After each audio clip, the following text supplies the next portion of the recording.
Hello and welcome to the C-Suite Sessions. I'm Andreas Poros. I'm the founder and CEO of a business called Greenlight. My name is Terry Jones, and I'm the founder and the chief executive of ThinkTribe. Greenlight brings traffic to your site. ThinkTribe makes sure it converts. We thought it would be good to have a forum where C-level guys can get together to get a sense of their story, the challenges that they face and the challenges that their customers face. and the tips and tricks we can share on the way. Hi everyone. Today we are in the esteemed company of Shane Redding, who I've known for quite a long time. I'm not quite sure how long, but it's that technical quite a long time, I think. Shane, it'd be good if you could introduce yourself, tell us a bit about your story and what you currently do. Thanks very much, Andreas. Yes, really pleased to be here talking all things B2B because that's my passion. I'm a B2B sales and marketeer, been in the industry. I've stopped saying quite how long now, but it's over 30 years.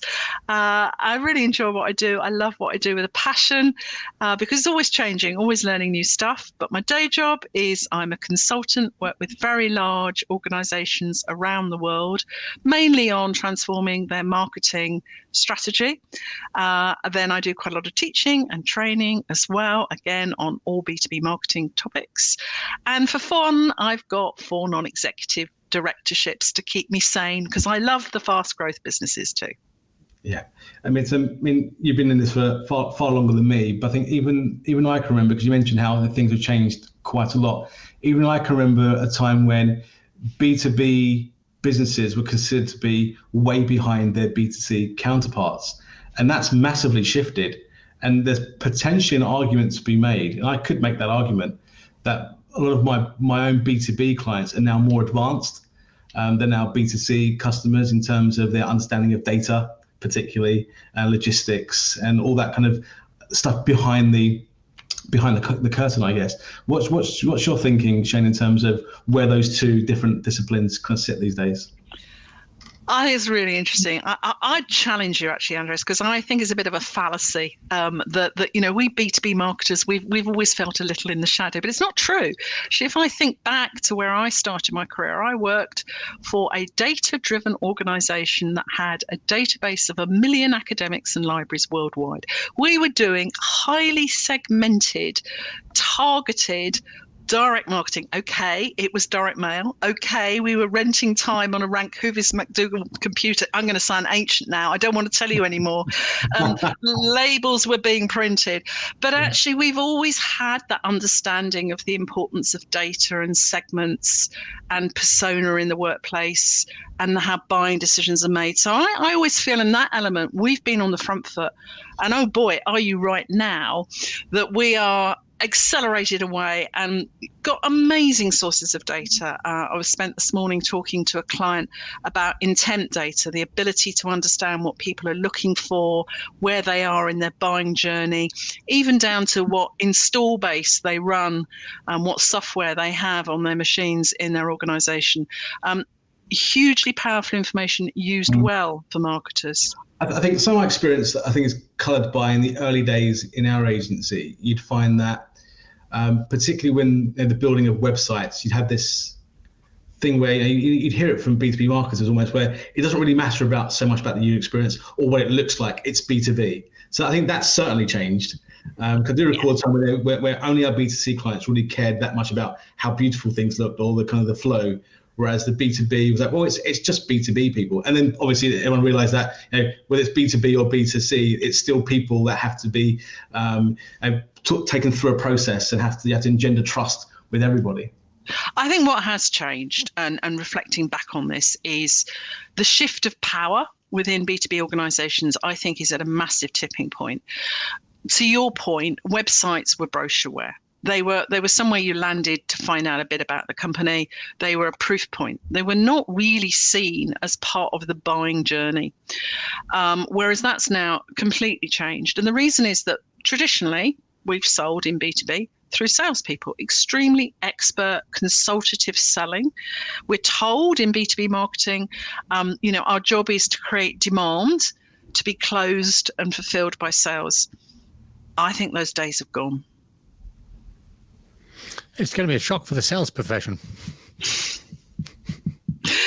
It's going to be a shock, but it's going to be a big opportunity too. I think it's relearning everything and really understanding, re-engineering actually what people want. And we all want very different things now. You know, the world around us has changed.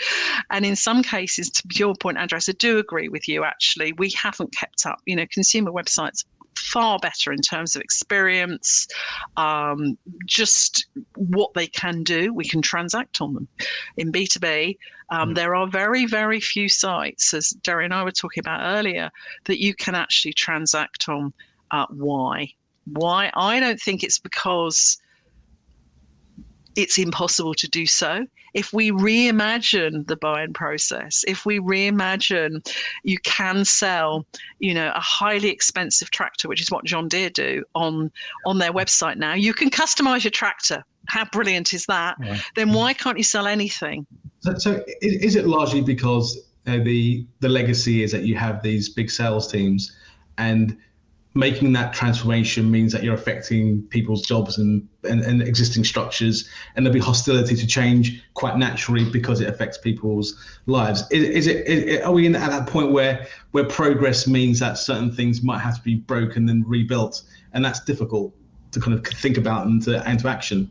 Yeah, it's difficult, and let's not forget that many of our amazing B2B brands are legacy brands. They're companies that have been around a very long time. And as we all know, it's much harder to bring in new ways of working, new technology into existing ways of working. It's so much easier when you set up a startup and it's like, right, what do we need? Oh, so happens we're now in the world of SaaS and everything plugs in and we can just use the cloud and off we go. But the reality is in B2B, they've got new competitors who are coming in like that from ground zero. So actually I agree with you, they're having to re-engineer, rethink years of embedded processes, systems, ways of working. And that's really hard.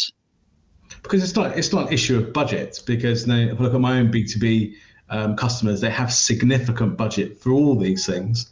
But it does seem to be a structural challenge, a challenge of almost also taking that risk. You know, if you've got a business that does really, really well with X hundred or X thousand salespeople all around the world, there's that risk of, okay, so now we're saying we're going to move to a new system, and whose job's on the line if it doesn't work? And is there patience at board level to see it through?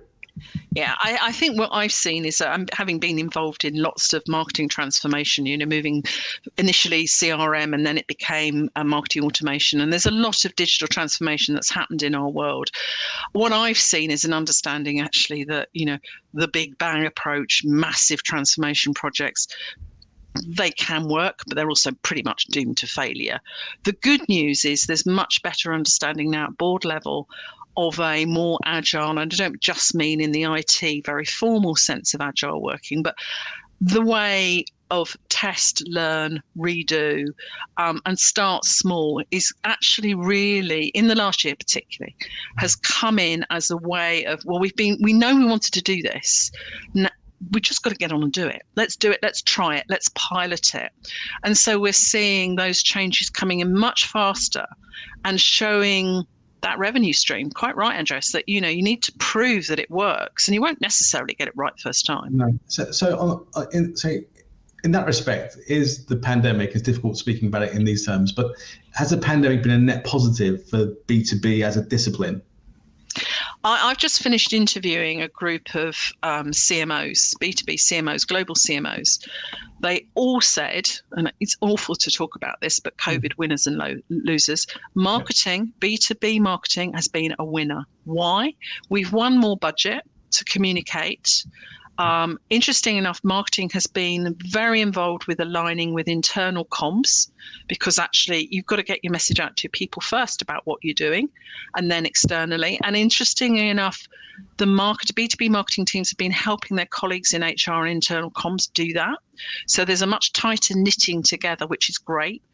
There's a real understanding of the importance, particularly in B2B marketing, much more about purpose. We're here to help our clients. The things that we're helping them with aren't necessarily what we've been selling them. Gosh, what does that mean? That means we might have new products. We might have new services. The number of CMOs I've talked to in the last year have brought in new things to provide their customers with. And they're only now just starting to leverage how do we monetize that, but they are. So actually, yeah, B2B marketing has been a winner in terms of budget and strategic importance in a business. And then taking those things that would have been considered risks pre-COVID are no longer risks. They're things that have to happen. And it's been quite odd for me because typically I talk to my clients about the work that we've sold into them, so the big campaigns or the big transformation projects that are 3-4 years in, even in some cases. And when the pandemic hit, it was more a case of me calling up kind of my opposite numbers in their business saying, hey, so what do you need? What do you need right now?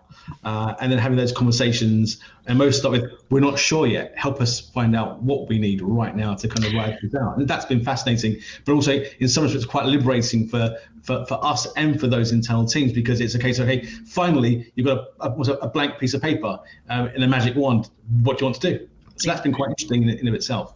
And I think that point you make there, Andres, about suppliers being closer in some cases to the customers than the actual vendor themselves, because the B2B marketing is complex. We often sell through channels. We're not as aware of the customer problems. So agencies like yourselves, with the deep research that you do into markets, you know what's happening. Talk to companies in the chat market, they know what's happening. Dairy's company, absolutely know what's happening. They have the source of truth now, and that suppliers working very closely with their customers to say, we can help you reach your customers. It's been quite a shift. It's much more of a partnership approach, which is really interesting, and a much more of a value exchange, I think. I mean, I've certainly seen that across the board in the e-commerce space, partnerships, working partners of partners, even in one major client. But are you seeing that a lot of, you're seeing some exciting budgets? Are you seeing that the focus is on client retention and adding services for existing clients or new clients? Well, they are if they're listening to me, Derek, because it's a bit of I'm passionate about it. I feel there was an automatic sort of, if you like, retrenchment, and we've got to look after our customers, but well overdue. I mean, we have been, as an industry, I feel we should take a long, hard look at ourselves and said too often the growth has been seen as growth from new customers and not about what growth is there from your existing customers through retention, through loyalty, through upselling and cross-selling. And the reason for that, again, going back to where we started this chat, is because often that was the domain of sales. Sales looked after, they grew accounts. It wasn't necessarily marketing's job. That's changed. And this understanding that actually sometimes sales were not aware outside perhaps the stakeholder group that they sold into in a very large global organization. They weren't aware of all the buying opportunities, which you can expose through techniques which in B2B marketing have become really popular in the last 4 years, things like account-based marketing, segmenting your audience into global accounts where you have huge multi-million opportunities and you need to talk to the board of that company across all their 40 different sites. So yeah, big changes. Big changes, big challenges. It's hard to get into those rooms, isn't it? It sounds like the role of the marketer has changed. It's, what used to be marketing is now perhaps just marketing communications. The rest is now sales enablement, getting in front of customers, make it easier for them to buy. There seems to be a real strategic shift. I agree. Some people have gone in that direction. Others are really looking at marketing in a much more as a revenue generation function. And the challenge we have in B2B, and those of us who are really close to it, we know that our buying cycles are very long. I did some work 2-3 years ago now with Maersk Drilling. And if you're selling an oil rig, basically, you don't just go out and buy one tomorrow.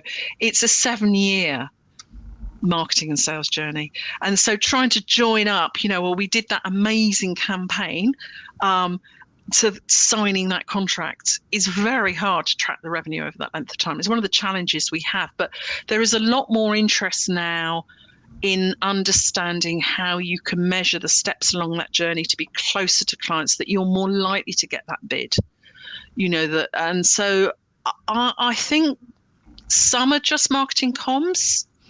I think the real future is really trying to do the difficult bit, as Andres said. It's not easy, but actually really trying to understand what is marketing's contribution. It reminds me of a book I was reading.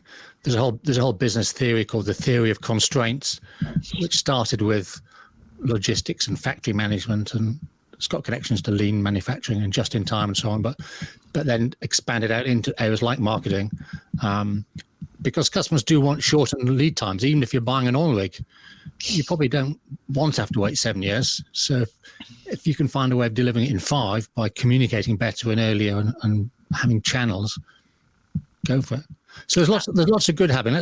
If you don't mind, let's change the subject to look forward a bit. What's going to happen? Let's look at the magic, the crystal ball. What's going to happen in the next few years in B2B? I think, what's your view on customer experience on? It's an area close to my heart, but customer experience on B2B organizations for their customers. Customer experience is a top priority, and it's really interesting to see organizations appoint a chief experience officer. That is new in B2B, not new in B2C at all. And that is where we're learning, and that understanding that you are buying an experience. You're not buying a ball bearing. And what does that experience mean in B2B? And back to the role of the website, and as we all know, that zero moment of truth, or in fact, is it even earlier than that? Because what people are saying on social media and through social listening. So I think there's much more of an understanding that customer experience is very much part of what we as marketers need to be aligned, or maybe even own. In some cases in B2B, marketing, it's sitting within their remit. I mean, Andreas and I had Joe on from the chat shop, where they were trying to improve the online experience on chat. For Andreas and I, it's all about the web experience, bringing people into the site, looking after them when they're there. I do see some shocking B2B websites still. So we're looking to the future. There's still some work to do. So on that point, I've got to jump in here because I get so excited about chat. The future is here now, and I think we can do future gazing and all the stuff. We can talk about AI, but actually the reality is for some businesses that is here now, and there's so many B2B sites don't have chat, and I go, why not? Because you learn so much, and Andres knows this. Oh my God, the data stream that you get from chat and what you can do that. You're right. It's about adoption and execution, and that's the key challenge. Because why I keep going back to all these salespeople that that not that they are all out of work, but things are shifting, so they need to kind of shift with it and be enabled by technology in various ways, more than losing the jobs, more than likely. But it's that, how do you get these particularly big B2B businesses to maneuver fast enough to go, actually that exists, let's bring it in and do it. And that's why you're seeing the digital transformation officer appearing more in B2C world than B2B. But I can see that also happening in the B2B world, where you're going to end up with these big B2B businesses that go, we know we can be better. We know we have to start shifting things. Let's get someone in to lead a new function to go and try some things and some new things. So I think it's going to happen, and we're starting to see kind of evidence of that. And it's experience at the heart of everything. And it goes all the way from the on-site experience to the kind of chats and the after service, all the way through earlier than that to what's people's experience with advertising and how they engage with advertising. If they feel that their privacy is being violated, are they being targeted like singular people, as opposed to seeing ads and things that aren't relevant. So it's that experience that's tailored to that individual person all the way through that has to improve. But to take your point, Shane, the technology, it exists in almost all these cases. It's about adoption and execution. Like most things, the idea is the easy bit, the execution is the hard bit. And I really like what you said about taking the whole view end to end. And you've got these moments in time along the journey. And obviously website is absolutely critical, but you've got other very key moments as well. But I personally predict long-winded answer and finally getting there, Derek, about the future. We've got this massive future shift. There's no doubt about it. As a society, as a world, we have changed. So B2B and B2C, collision through working from home, organizational change, and actually the learnings that both disciplines can get from each other are going to be more important than ever before, because actually this blurring of the world of work at home, one of the things we have to understand, I think, in customer experience going forward is what mindset is somebody in. It's not where they are anymore. You're at home, we're all at home. But I am in my work mindset. Now, it's almost, again, irrelevant as to time of day, because that might be, if I'm chairing a US conference, 11 o'clock at night. So how do we define our, if you like, safe spaces for communication? I think that's one of the biggest challenges coming, Derek, to answer your question, is working that out in customer experience. Is when is it appropriate to be engaging people, and that the psychology of the right way of doing it, because it's not going to be very easy. And it's tricky. I mean, at the B2B level, there's a lot of conversations happening on LinkedIn. And is that a private channel or a work? What frame of mind are you in when you're using it? You don't know what mode the other guy is in. So do you think there's B2B used to be very siloed? That's changing the customer experience. We're saying it's got to be the focus for the future. Is there a fear in B2B to be overcome that if we put up too much stuff, if we're too transparent, like price lists, in the B2B world, your price lists were always secret. So there's no way you could sell online because every sales guy does a special deal. And so is there a fear of that openness that the modern world brings? There is. That fear's been around for a long time. But I mean, any auditor or accountant will tell you when they go into a sales team, they hate anybody selling off rate card, but everybody does it. So, in terms of good practice and good business processes and being able to predict your run rate, your finance team will be on your side if you're trying to bring in transparency. Customers want it. And in fact, customers already have it, because these days, whether you like it or not, they can find out what a competitor paid or what another site paid. It's not difficult to do so. So it's a bit of a backward way of justifying an approach. I think also it's about the sort of philosophy and purpose. I think the brands that are doing well are the ones that are transparent. Take SaaS pricing. You've got your 3-box model, your classic, do we go low, medium or high? And guess what? All the psychology tells you buy from the box in the middle. And there's huge benefits to an organization there, because ineffectively they very cleverly upsold you from the bottom price level. The sales person, and I started in sales, so I can say this, might have discounted off the bottom box to close, to get their KPIs in the month. You're protecting revenue and protecting margin. Mm-hmm. So lots to play for in the future. B2B is certainly ramping up in what I'm seeing and what Andres is seeing and what you're seeing. So it's all to play for. Customer experience, the customer journey is king. It's going to be an exciting time.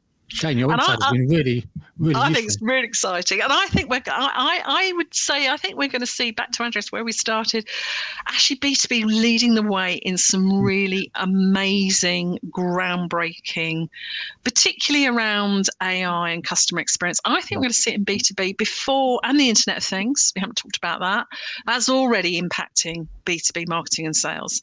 So I think we're going to see the innovation is going to come from B2B marketing. Of course it is. Look forward to talking again in a couple of years' time and see how far down the road we've got. Indeed. Shane, thank you so much. Always a pleasure. A great pleasure. Thank you both.